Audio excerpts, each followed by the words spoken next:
opening up. Here we go. Woohoo! Ready to roll. Admit everybody in. There goes that doorbell that we just love. It's like a Ring doorbell. You got to let people in.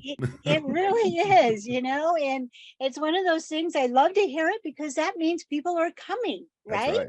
Yeah, that's right. That's what they want. They want to come in and share. And I love when I start to see everybody popping in here. I see all these names and familiar faces. All these really familiar faces and all these great pilots.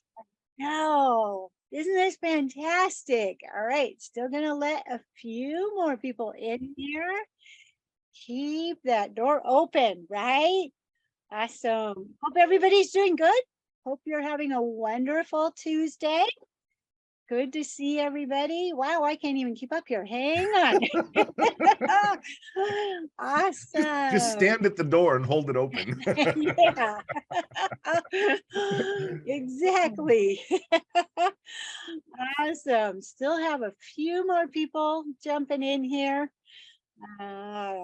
Okay, so does anybody have any really fantastic flight stories that they got to get out this week and fly? Yes. Oh, wait, look at there.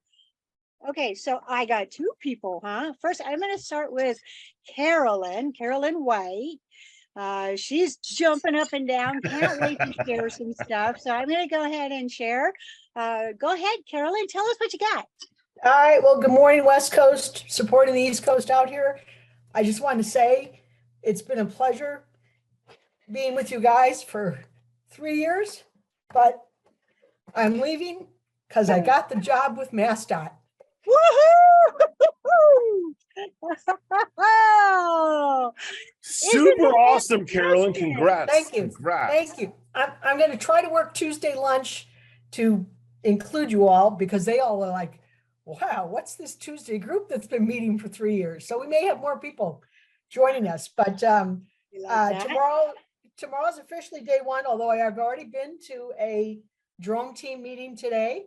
And I'm going out into the tundra on Thursday with a commuter train with 6 inches of snow, but I am ready. Awesome. Congratulations. Thank you. Thank you. Thank you. So epic. So epic. Thank you. Thank you. Can you give us a little description as to what you'll be doing? Well, I have to remember what I signed on for the contract. Sorry.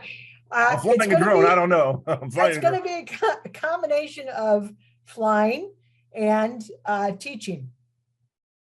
Awesome. Oh, that's fabulous. Yes, yes. Pretty good news, although it will be kind of bittersweet, meaning that you may not always been here. And it's kind of been cool because you've always been here since day one. And so you will definitely be missed, but for good reasons. Thank you. Thank you. Awesome. Awesome. So good job. So also I saw, Caroline, you had your hand up about something cool you've been doing. I love this. That's what it's all about. Yes. Let's share. Yes.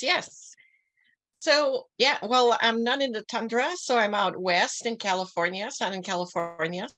So there's snow in the mountain. I actually took a picture with just my phone with the cactus and snow in the background in the mountains. But the big thing is just I beat the snow going over the mountains to go and fly over a almond ranch. So it's all in flowers right now. It's magical. It's so beautiful, 75 acres. It was just so beautiful and majestic. Talked to the farmers that were there and kind of saw their challenges and where agriculture is going and almonds going to pistachio.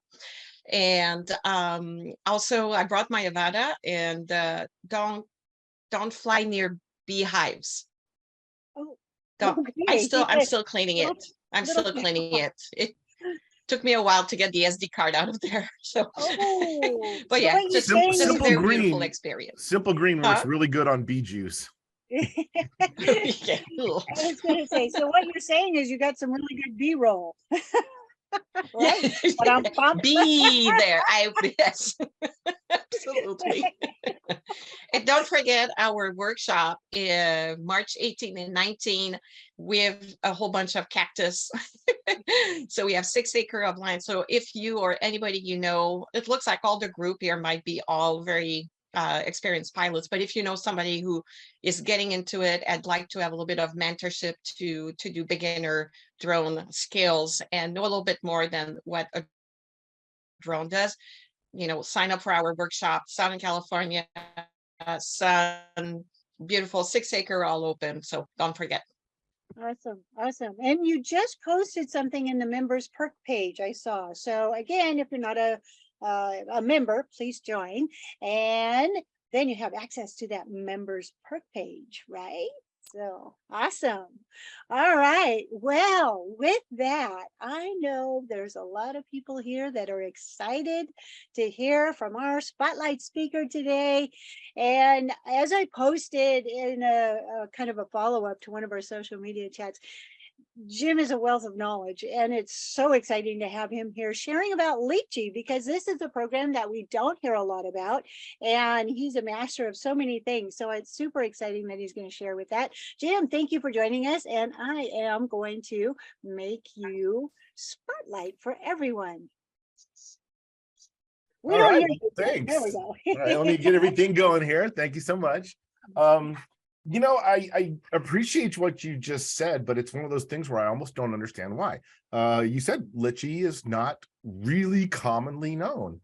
And boy, I tell you, I'll have to back up a minute here and tell you that I am not, and a slide will say this, I'm not being endorsed by Lychee. I'm not sponsored by Lychee. I'm a paid user. So this comes from a true perspective of a user perspective. I'm not being compensated in any way, and I'm not promoting the program, telling you, oh, go out and buy it, other than the fact I'm telling you, oh yeah, go out and buy it.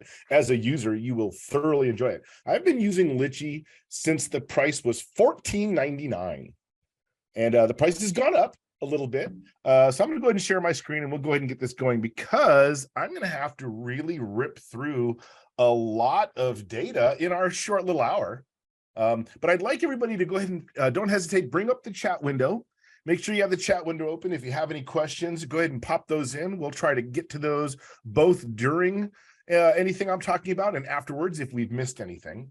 But we'll start real quick right here. That what we're here to do this morning is a little bit of a Lychee basics. Wanted to give a quick shout out to Hitec. We are celebrating our 50th anniversary in business. Thank you very much.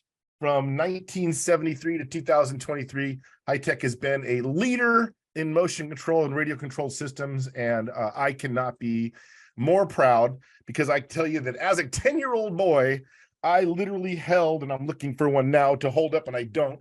I held a Hitec servo and used a Hitec servo as a 10-year-old boy, and now it's wonderful to see them still putting out absolutely quality products, and I get to be a part of this team. So it's amazing. All right, here we go. My disclaimer. I'm going to read you this, folks, because this is very important. By accessing and participating in this online drone education offered by Hitec Commercial Services, you agree to the following terms and conditions. 1, Hitec Commercial Drone Services assumes no liability for any damages or injuries that may result from the use of the knowledge gained through this online education program. 2, the online drone education provided by Hitec Commercial Drone Services is for informational purposes only and does not constitute legal or professional advice. Number 3, it is your responsibility to ensure that you comply with all applicable laws and regulations regarding drone operation and maintenance. And number 4, Hitec Commercial Drone Services is not responsible for any errors or omissions in the information provided through this online drone education program. By accessing and participating in this Hitec Commercial Drone Services online drone education program, you acknowledge that you have read and understand this disclaimer, and you agree to release Hitec Commercial Drone Services from any liability resulting in your use of the information provided on this program. Everybody cool with that? If you have a problem with that, this is your opportunity to disconnect right now. Staying online tells me you approve. All right. Okay. Let's talk about today's mission, what we're here to do this morning. I'm going to use screen sharing to show you the main functions of the Lychee app. We're going to talk about flight modes. We're going to talk about waypoint navigation, camera settings, and more. I'm going to show you how to take off and fly using the app, how to land, what happens when missions are done. I'm going to demonstrate how to use the waypoint navigation and camera control features. And I'm going to discuss the benefits of this. Litchi is like Photoshop. And people that continually use Photoshop will tell you, oh, it's easy. Photoshop's real easy. Sure. Go ahead, open it up the first time and see how easy it is when you don't know what it does. It's so depth in its functions that it gets confusing. Well, Litchi is a little bit like that too. It's got a lot of functionality that can confuse you in the beginning. So what I'm going to focus on originally here is I'm going to talk about the things that I wish I knew when I started using Litchi. Okay, when I first started using this program, there are several things that have come to me. Oh man, I wish I knew that, because it really would have shortened my learning curve with the program. So that's what I'm going to focus on a little bit. Because I only have a little bit of time, I'm going to show you the tricks that really help you utilize this program. Okay. So like I mentioned, we do not receive any funding for this program. I'm not being compensated by Litchi at all. I don't get any bonuses. I paid for my program like everybody else. Like I said, when I paid for it, I think it was $14.99, and you can see now it's $24.99, but it's available on both Google for Android and for the iOS. It works on your phone, your iPads. I understand, and I have no experience with the fact that Litchi works in a smart controller, and you can download it because it is Android compatible, and the smart controllers are Android based. So I have no experience in that. I've not done it yet. My smart controller doesn't get here for a couple months, but it is ordered. All right, let's take a look at the main screen of Litchi here. When you open up Litchi, you're going to get a couple things. And let me see, can I turn on my little laser pointer? There we go. Yes, I got a laser pointer. Wonderful. Okay, so this would be the main screen. When you first power up Litchi, this is what you see. So I'm going to jump right over to here. This window right here is the live screen that you would see if it was connected to a drone. So because we are not connected to a drone, we're looking at the little Litchi logo, but that would be that screen just like on your DJI app that shows you live view. And you simply toggle this. You can hide this and toggle back and forth, so you can go to full screen on the view or even turn the view off completely. You're right there. Okay, so we're going to go across the top here, and several of these modes we are not even going to get into because they're identical to a point as to what the DJI system does, such as the orbit or a pano or track, those types of things. We're going to talk about the waypointing missions because that's not exactly what DJI does. And this is how this does it dramatically different, is kind of important. Okay. So as we go through this, we'll start with your flight modes right here at the top window. Down number 2, you have this radar. And right now, because it's not active, you show the little Litchi carrot right there in the center. And as you would to be flying away, as you fly away, your home point still remains in the center there, and that's your radar of your direction. The carrot will always indicate your aircraft's orientation. Okay, cool. Number 3, you have your flight telemetry always right here at the bottom. We already talked about the window. Here's where the aircraft will be out on the mission relative to your home point.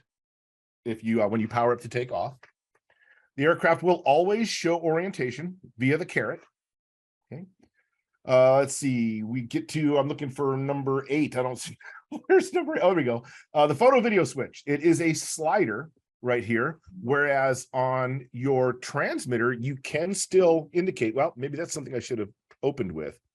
Any of the controls here on the screen can be overridden or also controlled via the buttons on the transmitter. So when you go from still images to video on your transmitter, the slider here does indicate that. It will slide over. So you can control it via the transmitter because your hands are in the right place for the buttons, or you can take your hand off the screen and come up there and actually touch the screen there to go from photo. Shutter button is the same. Take photo, record. The difference here is this shutter button is a single press because it's on the tablet. You touch it, it's going to take the picture. Whereas in your device, half a press does what, folks? Half a press focuses before it takes the picture. So you can do that here also. Okay. All right. Gimbal pitch indicator is this little thing right here. And notice I got this little red dot at the top, and this is that slider that will go up and down just like it does on the DJI Go 4 or Go or Fly. We also have the zoom to mobile device. And what this is this little button. When you push this button, this centers your view to where your home point is in the middle of the screen. So right here, you see the home point's a little bit lower. If you click that, it would shift that image down to put your home point in the center of the image. Okay. Now we can also lock and unlock map orientation. Some people function well on maps of different orientations. Some people focus well leaving it north up. I am a north up guy. Even if I'm standing there facing south, I want my map to show me north up. So I leave that way. Okay. This being that main screen, I'm going to go next to what is the status bar. And that's again right at the top here, the status bar up at the top. You have the mode switch button. So if you touch this little guy, you will be able to walk through those modes again that we talked about. Okay. How many satellites you count? Your battery. And what's important to know about this is that when you use DJI Go 4 or Go, the other DJI programs, you actually get 2 battery indicators. You know what they stand, you know what they are? You have the first battery indicator or the flight battery. What's the second battery indicator? Tablet battery. This does not show you tablet battery strength. So keep that in mind. Okay. All right. You have your uplink strength and your downlink strength. Oh, sorry, aircraft status. If you click this Litchi button, you can go different modes into aircraft status. So you know those modes are GPS, ADI, sport mode, you know, the types of different modes that have. That will be indicated right here in the center. Now, this also indicates something that nobody really talks about. And that's the green bar. That bar will change colors just like it does on the DJI app. So if it's yellow, there might be a problem somewhere with a satellite count or a battery or something like that. So yeah, green, yellow, red. Keep that in mind. Okay, here's your 32% aircraft battery, right? So we mentioned that. RC battery and aircraft battery. Like I said, no place do you see tablet battery like you do on the DJI program. The DJI program will clearly tell you how much battery you have left in your tablet. This does not. And then you have the general settings over here. Okay. Okay. So now that we've seen the screen a little bit, let's just jump right into actual Litchi itself. And, you know, one of the things that I usually start like this for a reason. Come on, Jim. Here we go. Here we go. I usually start like this for a reason because it is not uncommon, people. When you launch this program the first time, I'll actually get people going, oh, Litchi doesn't work. All I see is a blue screen. I mean, honestly, I've heard of this a lot. Every time I load it, I don't see anything. I just see a blue screen. Well, there's a reason why you see a blue screen. That's because you're out in the middle of the ocean. All right. So always zoom out. And literally the most common places that it'll drop you is literally right here in the center of the planet. It'll put you right here all the time in the center of the planet. Okay. Well, let's talk about a new mission. When you bring up Litchi, it's going to bring up Litchi to your area. And here I am in San Diego. And let's see. Do you guys see that little red mark right there? I wonder what that is, because it's like on Zoom. Okay, no problem. So we're going to start a new mission. And actually what I want to do is I want to go to my offices here in Kearney Mesa, because there's a building, the building that we're in is real easy peasy to just make a mission. So make sure I find my building. Here I am right here. Okay, so let's do this. We're going to use this building and we're going to create a quick orbit.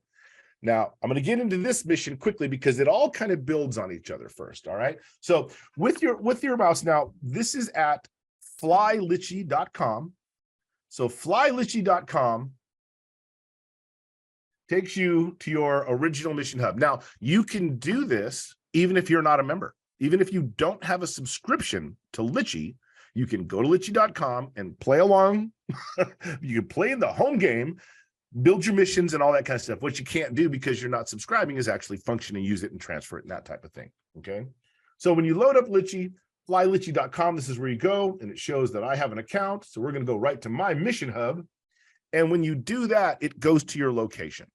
So if you're out in the field and you launch Litchi from your tablet or device, it's going to know your location. It's going to center itself right where you're at. Okay. Okay. Well, right where I'm at. I'm in this building. So let's do a quick orbit of this mission.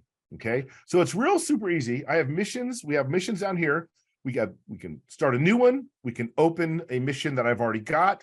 I can save those missions. I can import.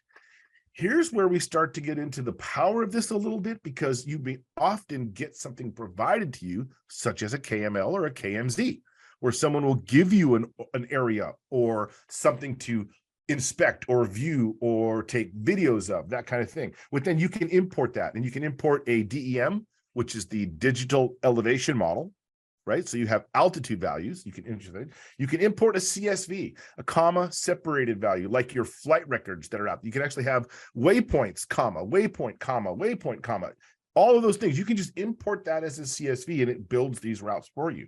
And of course, you can export a KML as a 3D path. So after I've made a path, after I've made a map, I can export that, and it's viewable on Google Earth. So I can make a mission, I can export it as a KML 3D path, send it to a client, and they just open up Google Earth and it shows up there, and they can look, oh, that's what I wanted to do. Yeah, like, oh, can you get a little different camera angle over here? That kind of thing. I can share all that before the mission actually happens, okay?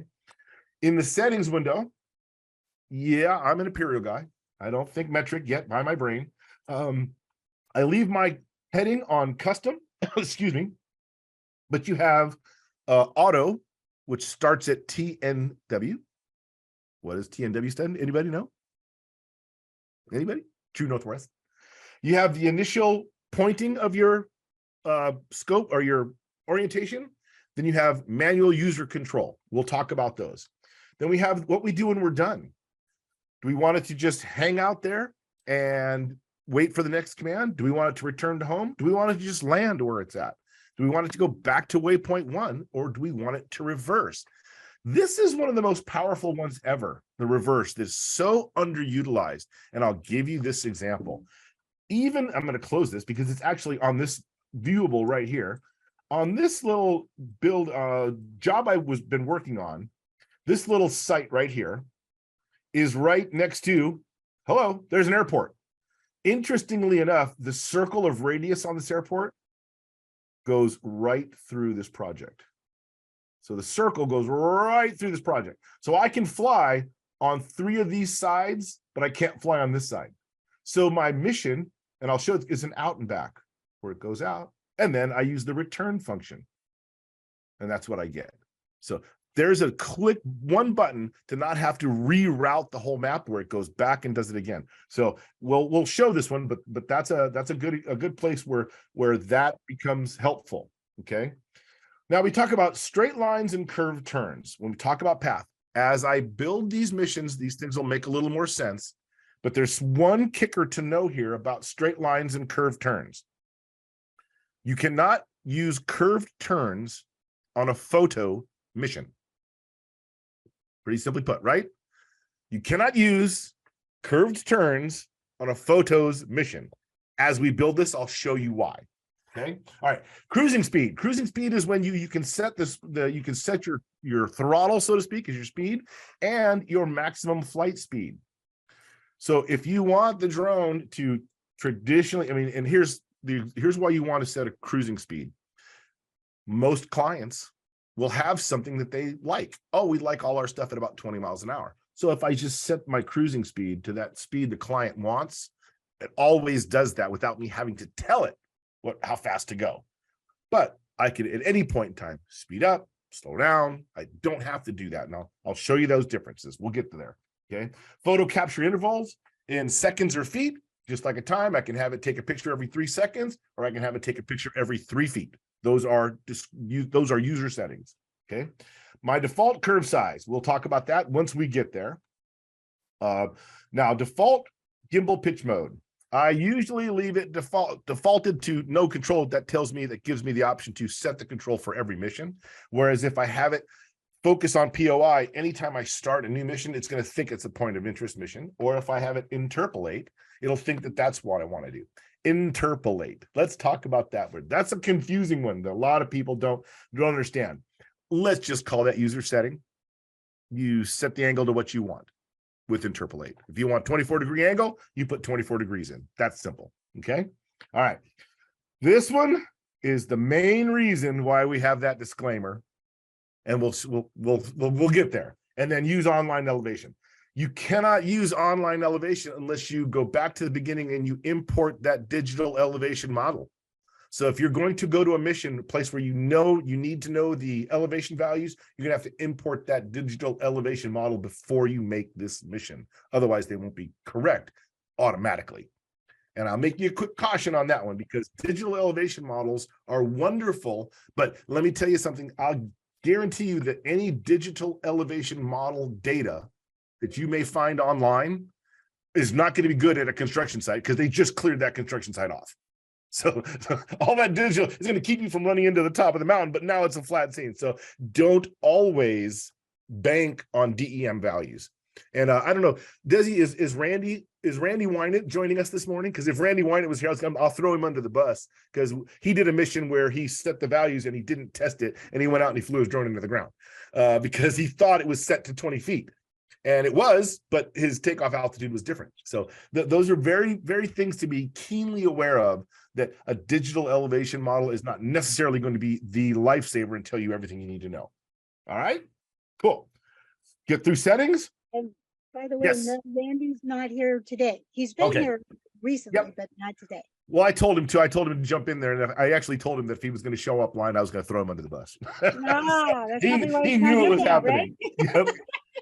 Okay, so let's go back to my building over here, and let's do this mission over my my building. It's this one right here. So I'm going to go to missions. We're going to new, and now that I'm in the new missions, my mouse becomes activated, I guess you will.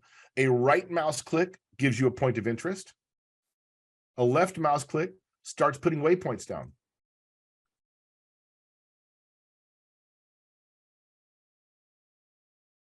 There we go. So in a matter of a couple seconds, I now have an orbit of my building. But let's take a look at what's going to happen at this orbit, because that isn't going to work. Okay. Notice that because I put a point of interest, this orbit will work just fine, because notice everything is pointing at it.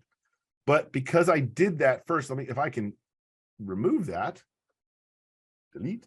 Now these things don't know what to point at. Now they are remembering that there was a point of interest there, but that's not what we want to get at. So let's talk about this. So I'm actually going to delete all of these, because I want to start from scratch, because I want to go the other way around. So we start here with a waypoint, and we start here with waypoint 2. Here it is in a nutshell. One of the biggest things, if there's no other takeaway you get today, this has got to be it. This is your takeaway. Everything happens between the two waypoints. I'll let that sink in for a second. So that means that what you have at waypoint 1 happens all the way transitioning through to what you've said at waypoint 2.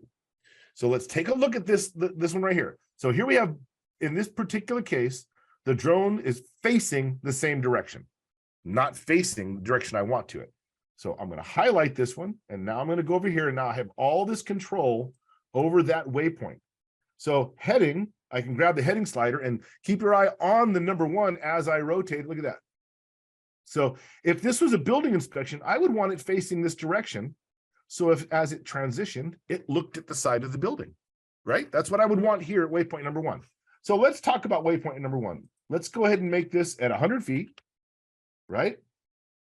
Speed is cruising, curve side is 0. My heading is at 181 degrees, and it's going to go straight across the building here, right? There is no point of interest. It's at an interpolate, so that tells me to put the camera angle. I know 22 degrees is pretty solid right here. And let's tell it to do something. So we're going to go down here to this open window here and add. These are our actions, and there are a lot of actions we can add here. So we would want it to, let's say we're going to do a video of this. So we would want it to stay for a minute. Those of you that have done video production, you know what I talk about when I talk about handles on the front and back side of your video clips, right? Don't forget to put your handles in. So I'm going to have it stay for a second. So it's going to go to its waypoint. It's going to stay for a second. Then I'm going to have it start recording. Then I'm going to have it stay for 3 seconds.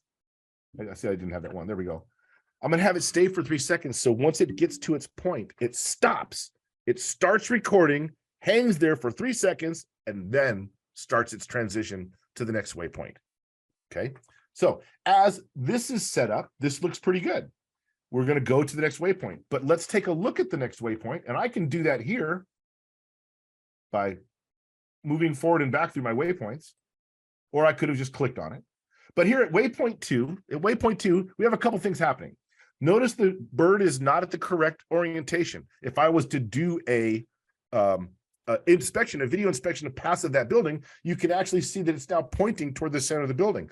The point here is that during this transition from here to here, it will make this conversion.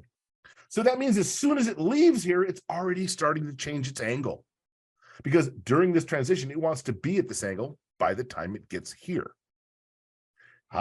Here's where this becomes important.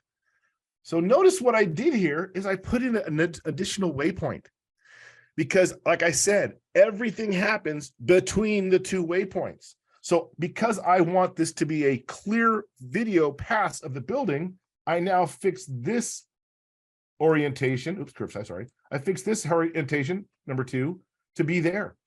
To actually the same 181 would be ideal. So that means between position number 1 and position number 2, it doesn't change. It holds a nice straight pass. Whereas if I was to go to number 3 here, number 3, I need to set up to do the next building pass, right? So what's my orientation here? My orientation is on the building. So what happens between 2 and 3? It sets itself up for the next pass.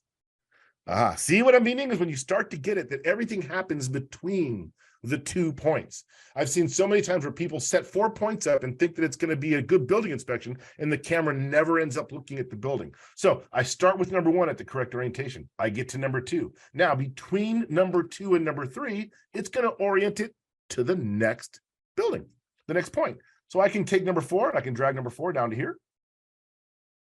And then I can add number 5, and I can add number 6, and I'll add number 6, and I'll add number 7, and then I'll add number 8. And now that I've got them all, here's another thing that I typically do is I'll go in there and I'll drop all my waypoints first, and then I'll go in there and move them around as I need to, right? I'll go into, after I get them where I want to, I'll go and play with what the waypoint needs to go. So let's go through this from waypoint 1. At waypoint 1, I'm at 100 feet, cruising, interpolated, and my recording gets started. I go to number 2, and my recording's still going. It's still no changes, no actions.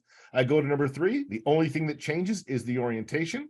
Everything's still going. I go to number 4. Let's fix that heading. So number 4 finishes like that. We go to number 5. Number 5 starts like that. We go to number 6, which is pointing the wrong way now. Turn that guy around. Oops. Turn that guy around. Go to number 7. Turn that guy correctly to where it needs to point. And now number 8 will finish, because number 8 is pointing the wrong direction. We want to make number 8, because it's the finish, we want it to finish in the correct direction. So now that I got all those, let's see about making this more perfect to what the client might want. You see what I'm saying? And I'm just cleaning up these lines. None of these things change. Everything stays good. The kicker is you drop the waypoints down.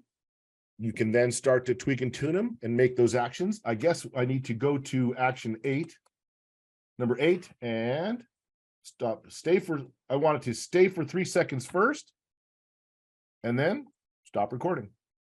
So I have that same bracket at the end of my video clip for my editor to cut off and handle all that.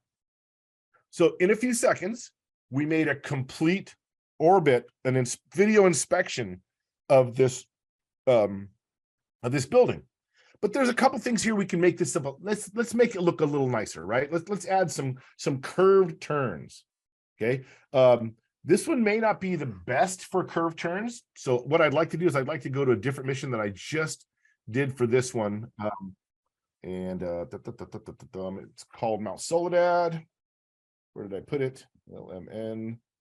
So while you're bringing that up, Yes. Jim, a few questions that it actually came up previously Cool. is, and I believe by the title you've already identified this, but is this program able to be used with any other platform besides DJI, No, like Autel?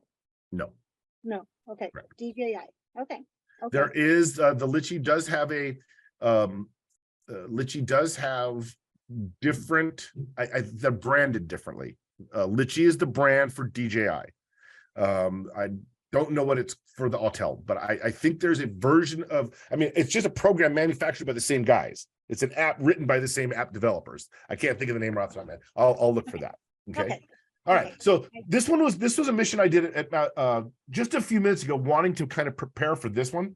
And interesting thing enough about it is we'll go right into this one, and because I'm going to walk through the settings, because things change, and I'll show you the differences. So we have here, if anybody's familiar with San Diego, we have Mount Soledad, which is a big war memorial cross. It's a beautiful location. It's a wonderful scenic place. What we have here is a flight starting here, kind of flying up across, around, orbiting around it, and then returning. So, but there's a couple things that happen here that are fairly interesting. So starting at waypoint 1, we start the recording, we stay for 3 seconds, our altitude is 50 feet. Right to waypoint 2, which is right next to it, by the way, all I'm doing is climbing up to 100 feet. So the bird takes off, it starts this recording at 50 feet, and I get a nice video climb transition to my second point. And as it works on, it just starts going from point to point. And you can see my speed is set, my altitude is set, and it just kind of goes on. Another thing that you can do here, folks, I don't know if you've noticed this, but I've made my flight path not over a sidewalk, not over a road. I may transition in this mission, but I am not constantly moving down over this people that will probably be here, right? Okay, so we're going to continue on, following along. And here's where I started to, number 12 is the best one for this. Let's talk about curves. So in this blue line, you see this little blue line right here. That is my curve size. So if I remove the curves, you see now the bird will have a definite abrupt bang, and it will definitely change the angle. You will see that in the video. The bird will go and it'll change, and you'll see that little hiccup. So what we can do is we can add the curve size, and see the blue line growing. That takes the bump out of that plan. Okay, but wait a second. Now, if we were, when I want to talk about, mentioned earlier about photos. If this was a photo mission, and it needed to get right here to point number 13 to take a picture, now that I've turned on curves, is my bird ever going to be there? No. That's why you cannot take pictures with curved turns, because the bird never actually gets to the point at which it says, oh, I need to take a picture here. So curved turns is for videos. Obviously, you don't need a curved turn for still, because the bird's holding still. You don't see any transition. So here's where we have curved turns. I'm going to go back now. I've got a nice curved turn here. Let's go back to number 12, and let's bring my curved turn back in. Oops, wrong one. Curved turn. Come on, Jim. Why isn't it going? Come on. Interesting. Oh, why isn't it not viewing curves? Huh. I did it a second ago. Here's curve, right? There's curves. I wonder if I took it out, if it's not going to let me have curves. Interesting. Huh. Well, there's a lesson. Don't ever edit your plan. don't ever edit once you've done. Well, the reason why I wanted to show that is because look at how, and I did this on purpose. So notice in my orbit, and one of the things I always do is I always zoom out to get a big picture. And if I zoom out, I can tell that that's really not that great of a circle, right? It's not that great. So there's some tuning we can do. And I left out some things on purpose. So notice this big long line here and a big long line here. Well, check this out. I can insert more waypoints. So with that waypoint that I've inserted right there, I can pull it out. I can add the curve. and smooth this out. Let's go to 19. Let's insert. It puts it right in the middle. Let's pull it out. Now I've got a bump. Let's add the curve. Same thing here. Let's pull this guy out. It's already curved. Now the cool part about it is, it might be hard to see on this screen, but here's what my issue. Let's go to 16 and see. You can see where the curve stops right here and where it starts right here. You can actually watch this. I can make those curves so big they actually touch each other. So now I don't even have a bump. I've got a beautifully curved radius in my video. Okay. So it's going to be focusing on my point of interest. Interesting point about a point of interest. So one of the things that I'll tell you that a rookie, and we'll see some rookie videos. A rookie video has the horizon right in the middle of the screen.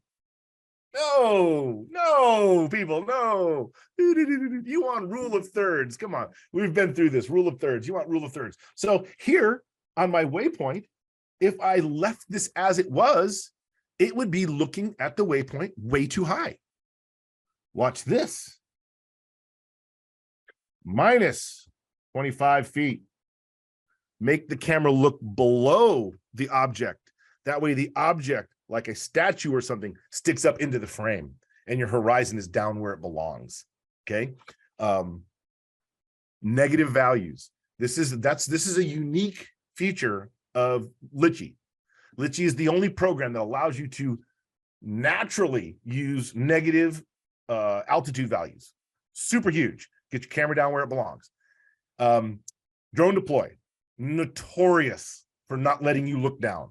Every drone deploy, the horizon's in the center, and folks, your clients aren't paying you to look at sky, right? They're paying you to look at things on the ground, right? So looking at the sky is no good. Okay, let's get back to this mission because I want to go to the very beginning and talk about what things do. Well, actually, my bad, because right about here at number 12, I have it, maybe it's not 12, maybe it's 13. There we go.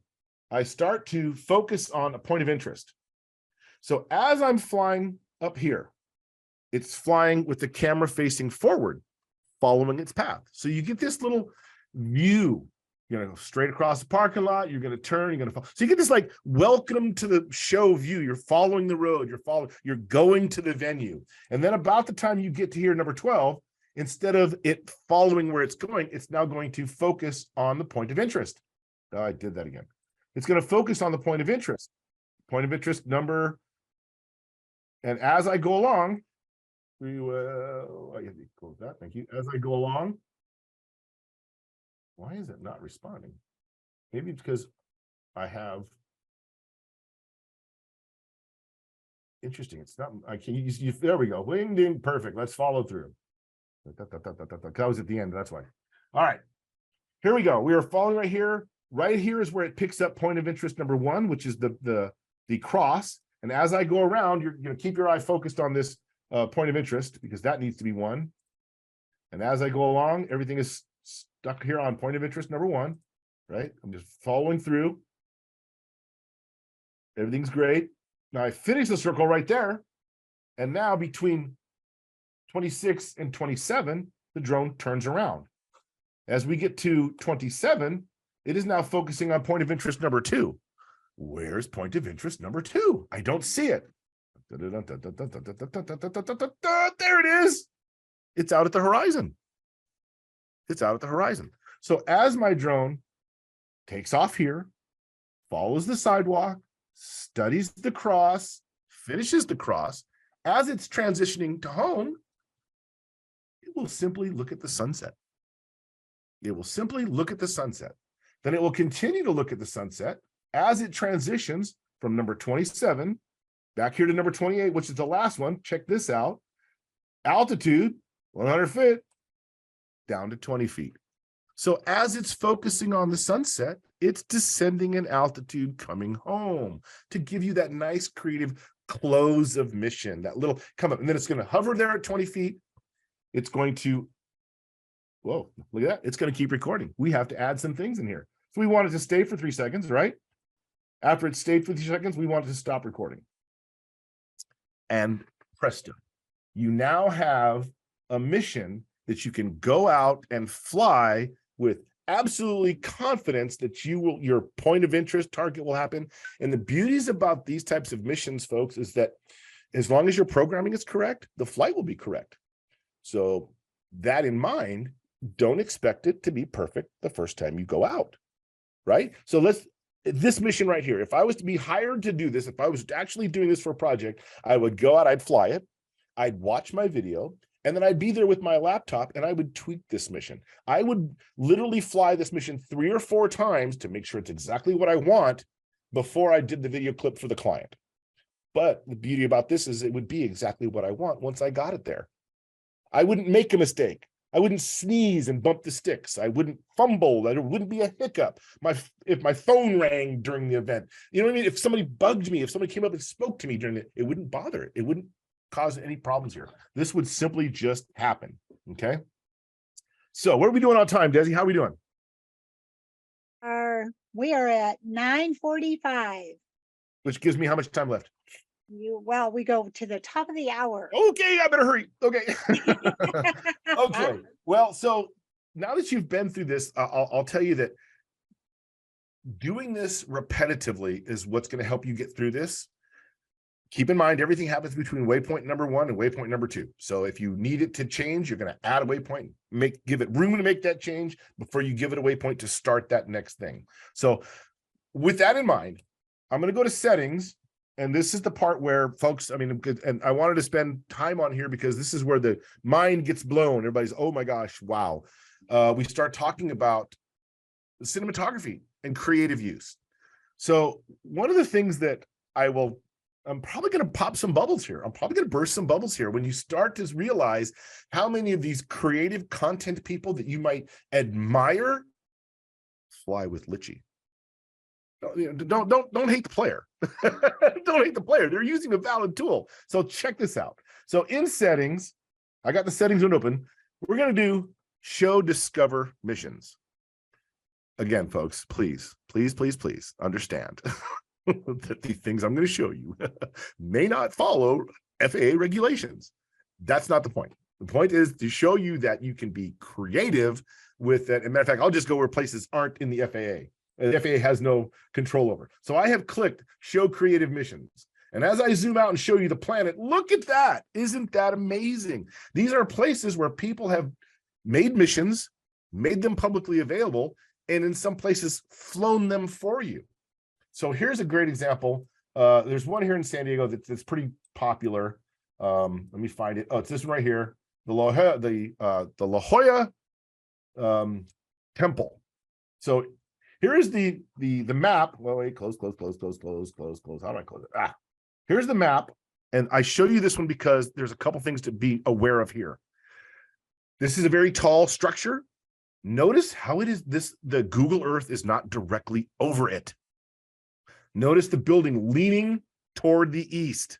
Okay, this is critical. This is key because this individual wanted to take something at a point at the top of the temple. Well, if he put it on the point, which is right here, he's way off the temple. He's never going to see it because that's where it is on this picture. But something is a valid tool is to go off of satellite and go to the map because the map will show you a flat 2-dimensional. There's his point of interest there. There's his point of interest there, right where the peaks are. So he was able to make this map not being confused by the fake image on Google Earth. Okay, so I like the satellite because it shows me where I'm at, but remember, it may not be at a nadir or a 90 degree to what this is that best example.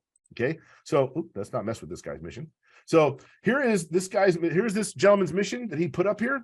When there's a little Litchi right here, I can double click on it and bring it up and it's going to go right to YouTube and play this guy's video.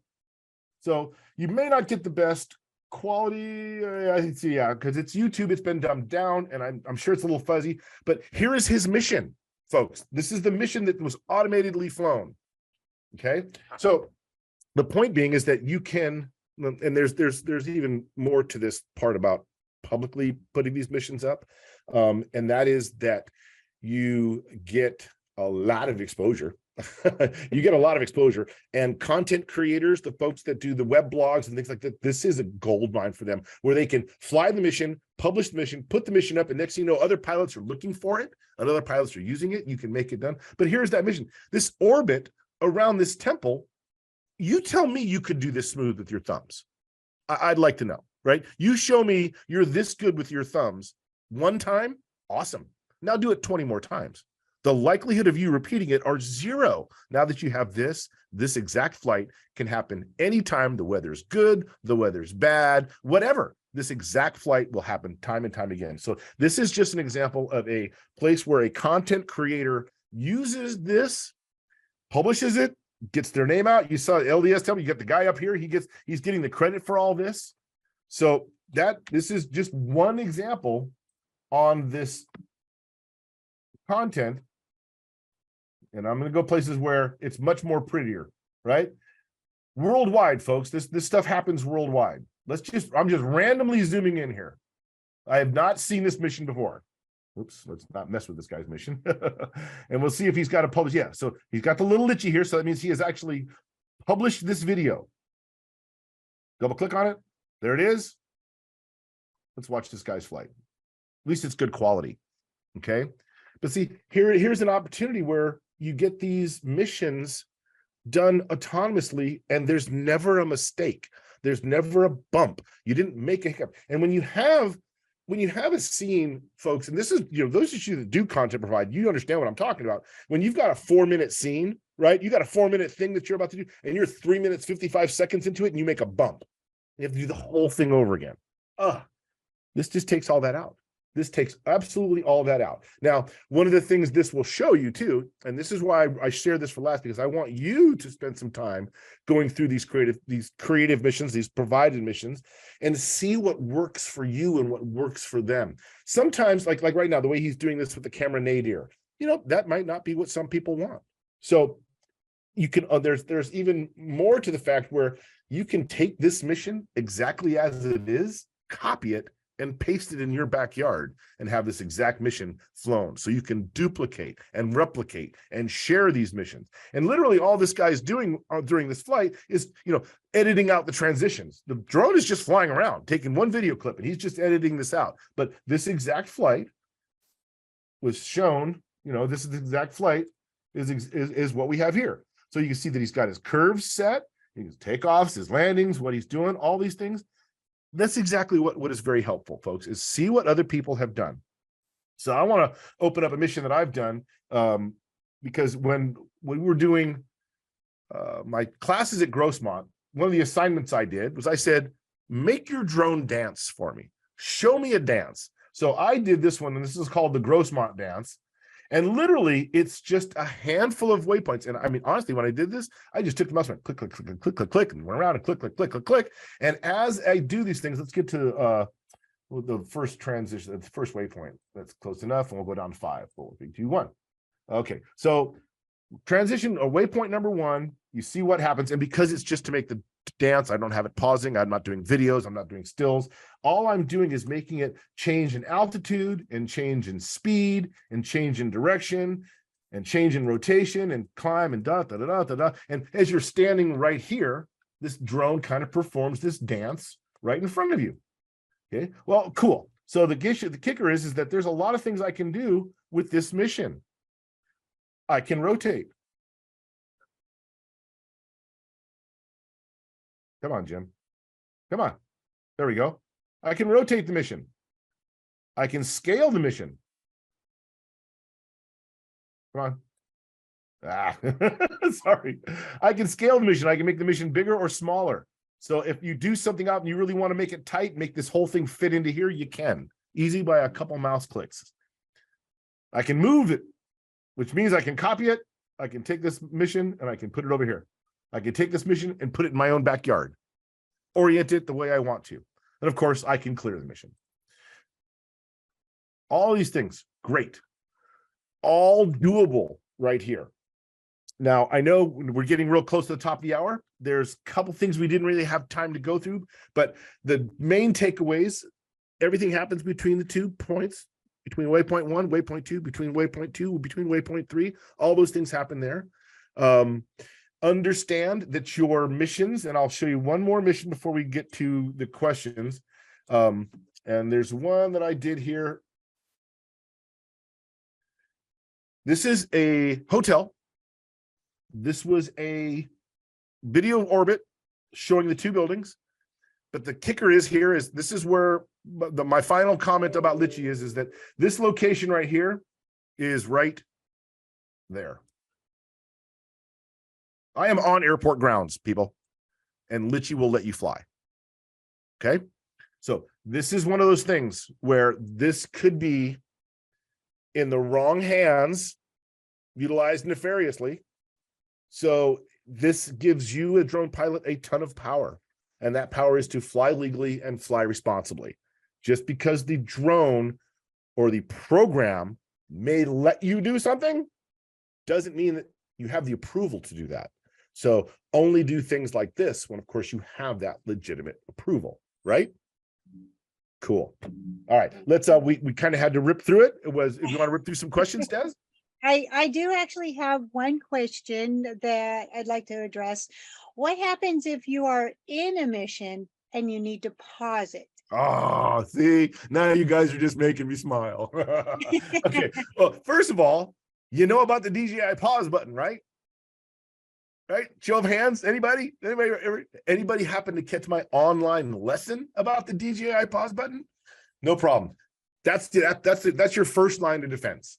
Okay. If you're on a mission, you're on this mission, and some aircraft comes transitioning into your airspace, hit the pause button. The aircraft will stop right there and just wait.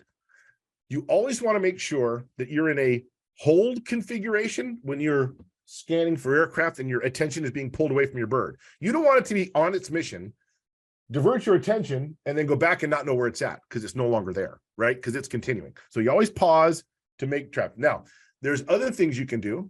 And if I had a DJI, I do. I got a DJI transmitter right here. Sorry. Okay. Other thing you can do, I don't know if you can see, this is on this little program button, right? This is my program slider that has to be in the program mode for this to work. While underway, if you need to take control immediately, you go, and now you've got it. I call this pulling the trigger. By pulling the trigger, you kicked it out of program mode and put it right back into program mode. So you go from ADI mode back into GPS, so it holds still, but you've taken it out of the program. That's a very effective. That way you have manual control over it. But along with any of these programs, folks, it's by law that if I'm underway on an autonomous mission and it's flying somewhere, if I do this with my stick, it has to do what the transmitter says. So just because it's on an autonomous mission does not mean that you have to autonomously fly it into that helicopter. It means you can now control it, and you always have manual override. And if you just descend, it just descends. Now, different programs will do different things. With drone deploy, if you descend it, it goes back on and tries to pick up. This, if you pull it out and descend, it just continues. You have to take it back up to the altitude. It thinks you've meant an adjustment. Okay, but just like panic stopping in your car, practice that. Okay, don't go out and have to take it out of a mission for the first time when it's for real and a helicopter is really coming into your airspace, right? Just like panic stopping. Don't do a panic stop in your car the first time when it's for real. Go out and practice it so you know what your car is going to do. Same thing here. Practice it. Practice coming out of the program so you know what it's going to do when you go back in. Did I get it? Awesome. So I just want to point out, if anybody needed to jump off and go to another meeting or anything, it is 1 minute till 10. We did have a couple of questions to address. Yes. Yeah, I see Johnny's question. Yeah, and so if we wanted to address those really quick, but if you need to go, we totally understand. We're obviously getting a lot of really good information in here. We also have another question in here, not related to the mission planning that we're talking about, but a great question is, are you using before you fly? So, let's go ahead and, well, okay, there, answered that one. Address. Okay, so let me, what I did is I changed the screen a little bit. I brought up another one because there was Johnny asked if a mission takes 2 or 3 batteries, how do you do continuous flight? So what I did is I brought up One of the things that Litchi does, and Litchi does mapping. But if you notice this, that kind of looks confusing, doesn't it? That is a Litchi map. But what you really see here, folks, is I want you to see are you see hexagons. You see hexagons. You see hexagons. So what Litchi does, what Litchi does is Litchi makes maps using Hive Mapper. And if you're not familiar with Hive Mapper is a hexagon-based program. So everything is within a hexagon and it connects the hexagons together. So here, that's exactly what you're looking at, is you're looking at a mapping mission with Litchi through Hive Mapper. And this, Johnny, is a 3-battery mission. And it just, same thing with DJI, it just pauses, you come back, you throw a battery in it, it remembers where it goes, and it sends it off. How it does it is a little different, because in this scenario, this app literally counts down the waypoints. And let's say you got to waypoint 50 and then needed a battery. When you hit that return to home, it stops the program and says, oh, I'm now going to rewrite the program starting at 51. So you have to land, launch, and restart the program at 51 and send it. That's about the only difference. Yeah, is it counts down on the waypoints. Okay. All right. Well, I think we have 1001. 1001. I know, I'm impressed. A lot of thank yous in there. Loved the demo, the detail that you provided. Obviously, you're very, very proficient with this, as you are with so many things, but just Thanks. really a great deep dive into the program, and that's fantastic. Well, it's And- so hard, and I appreciate that, everybody. It's so hard because this thing is so thorough and so deep to just touch. I mean, literally, my online Litchi course is multiple days. So to give you this much in an hour, I hope I didn't overwhelm you. And if we just go back and start with waypoint 1 to waypoint 2, and you start playing with that and adding those things on, you'll get it. It's an easy enough program to apply, to use. It is rock solid, reliable. I have never had anything but 100% success in drone operations with it. You send it to launch, the drone launches. When it's done, it comes back and lands. I've never had anything but flawless flights through Litchi. Awesome. The Okay, best so $14 I ever spent. Caroline would like to know where's your online Litchi class? And then can you actually put your information into our chat? That would be nice. I have been really looking forward to the presentation, is what Jessica says. Thank you for all your insight on Litchi. Good stuff. Everybody's very, very happy. There you go. There's Jim's information in there. Do you have a link for your online class? So no, but what I will do is the next time we get together, so the classes we've been doing are corporate minded. Right now I'm being hired by a specific company. So we're doing those. Once I'm finished with those, this literally has been the model to create a public class. And we have classroom facilities here in San Diego.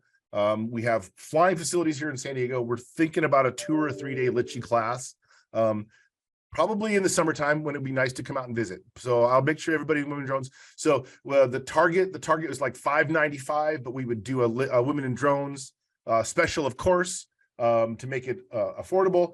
And then everything we do is provided. When I bring people in for a classroom, all you need to do is get here. Right? Bring your drone, bring your laptop, and get here. We're going to provide everything else. We're going to provide the transportation. We'll get you to flying fields. We'll get you back. We'll have a classroom to process and things like that. And we literally will go through these finer things, and you spend time programming these things, and you create your own missions. Nice. Yep. Oh, I know we're all excited for that class to come about. So keep us posted on that. Is there a place online that we can look to see what drones are compatible with this? Yes. Do you still have my screen? Yes. Okay. So if I'm going to go back to flylitchi.com, and we're going to go to the user guide. And there we go. User guide right here tells you all the drones. They're compatible. There's the screen that I used. Tells you about all these other things. Now, this is the part that I'll tell you that's always great, is the online tutorials and user guides, because They let you take it at your pace. Whereas you watch a video, the video virtually goes. And a trick that I do is I literally slow down videos when I watch them so I can absorb it a little quicker. So there's also the Phantom Film School, which I would recommend. And this guide right here is always real good because it tells you how to get through some things that may be troublesome, some apps or some platforms that may not have the latest, greatest firmware, that type of thing. It's very helpful. It's very helpful. Awesome. So I'm very hopeful that the M3E is on that list. Yeah, exactly correct. Awesome. And then Chanel asked what drone does she need? And so she will be able to go to that list as well and see. Absolutely. I mean, we know Hers this. It's primarily DJI drones. It does not do the air. The Mavic 3 Enterprise is being, it's not ready yet, but it's around the corner. They're working on it. But for the most part, it's all the drones that would be the consumer and the prosumer level. It doesn't get into the matrices, the big commercials like a S800, those things. It doesn't do anything with those. Yep. Okay. Awesome. Okay. Okay, well, I know we've gone over and we just appreciate all of your time. Thank you for all your amazing input, and still got comments in there, but there's he put his information in there, and we look forward to seeing more on that class, and we'll get some people showing up for that, I'm quite sure. Thank you, Jim. You're welcome. I hope this was valuable to everybody. I really I mean, my main goal is to share and make sure that everybody's enjoying their flights and flying safely. And I learned a long time ago that information is only valuable when you share it. So keep going, folks. I love it. I love it. Also, Sheila reminds us, save the chat. Thank you, Sheila. Save the chat, the 3 dots. Okay. Bye, everybody. All right, guys, fly safe. Okay, bye.